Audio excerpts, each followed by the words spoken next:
उत्तर प्रदेश के नोएडा जिले में बीजेपी नेता श्रीकांत त्यागी के ठिकानों पर हुई छापेमारी के मामले में योगी सरकार फंसती हुई नजर आ रही है।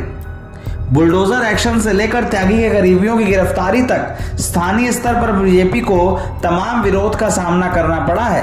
कारण त्यागी समाज है, जिसमें मांगेराम त्यागी के नेतृत्व में तमाम लोगों ने यह कह दिया है कि अगर श्रीकांत जल्दी रिहा नहीं होता तो बीजेपी को इससे नुकसान होगा।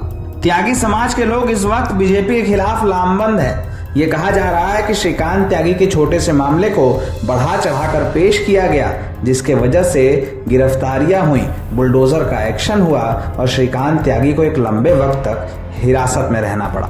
लेकिन सोमवार को प्रशासन के रुख से ये साफ हो गया कि त्यागी समाज के लोगों का विरोध इस वक्त सरकार पर भारी पड़ रहा है। हालत यह है कि प्रशासन ने यह कह दिया है कि श्रीकांत के फ्लैट के बाहर जो पेड़ अतिक्रमण बताकर हटाए गए थे उन्हें वापस लगाया जाएगा। दरअसल श्रीकांत त्यागी की गिरफ्तारी के बाद से ही नोएडा में त्यागी समाज के लोग बीजेपी के खिलाफ लामबंद हैं। पूर्व केंद्रीय मंत्री महेश शर्मा का विरोध हो रहा है और बीजेपी को सबक सिखाने की बात कही जा रही है। लेकिन बुलडोजर चलाकर कार्रवाई की बात करने वाली सरकार इन सबके बीच अपना वोट बैंक बचाने के लिए अब मामले को दफा दफा करने में जुटी हुई है। सोमवार को त्यागी समाज के लोगों ने ग्रैंड ओमेक्स सोसाइटी का घेराव किया, जिसमें श्रीकांत की पत्नी अनु त्यागी भी शामिल हुई। इन लोगों के विरोध प्रदर्शन के बीच मौके पर पहुंचे अफसरों ने कहा कि जो भी पेड़ हटाए गए हैं उन्हें वापस लगाया जाएगा।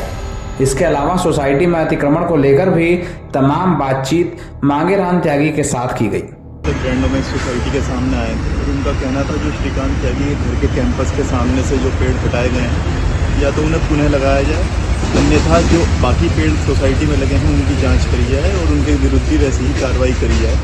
इसमें पुलिस और नोएडा अथॉरिटी द्वारा उनकी मांगों को सुना गया है और इसमें जो भी लीगली पॉसिबल एक्शन होगा एज पर द रूल्स के पेड़ कैसे लगने हैं या फिर कैसे हटने हैं वो लिया जाएगा। ये प्रदर्शन जिन मांगेराम त्यागी के नेतृत्व में हुए हैं उनका एक कथित ऑडियो बीते दिनों वायरल हुआ था, जिसमें वो महेश शर्मा को अल्टीमेटम देते हुए सुनाई दे रहे थे। हालांकि इस ऑडियो की पुष्टि तो नहीं हुई थी, लेकिन ये कहा जा रहा था कि महेश शर्मा और त्यागी के बीच जो बातचीत हुई वो बीजेपी का राजनीतिक भविष्य तय करेगी। वायरल हुए ऑडियो में मांगेराम कथित रूप से ये कहते सुनाई पड़ते हैं कि अगर गिरफ्तार लड़कों की रिहाई ना हुई तो बीजेपी को त्यागियों का वोट भूल जाना चाहिए। शायद इस धमकी का असर अब दिखने लगा है। सरकार फंसती नजर आ रही है। जिन लड़कों की गिरफ्तारी को लेकर तमाम स्टंटबाजी हो रही थी, कानून व्यवस्था का दावा किया जा रहा था, वो रिहा हो गए हैं। त्यागियों के जोर के आगे सरकार बेबस दिख रही है और एक बहस से शुरू हुआ श्रीकांत त्यागी का मामला अब राजनीतिक दांवपेच का हिस्सा बन गया है। लेकिन ये केस इतना बढ़ेगा शायद इस बात को कोई नहीं जानता था। श्रीकांत त्यागी के घर पर जो बुलडोजर एक्शन हुआ उसे लेकर तमाम विवाद ऑलरेडी हो चुके हैं। 2024 का चुनाव नजदीक है, शायद इसी को लेकर धमकी भी दी जा रही है। लेकिन आगे क्या होगा, सरकार के स्तर पर फैसला क्या होगा, ये देखना बेहद दिलचस्प होगा।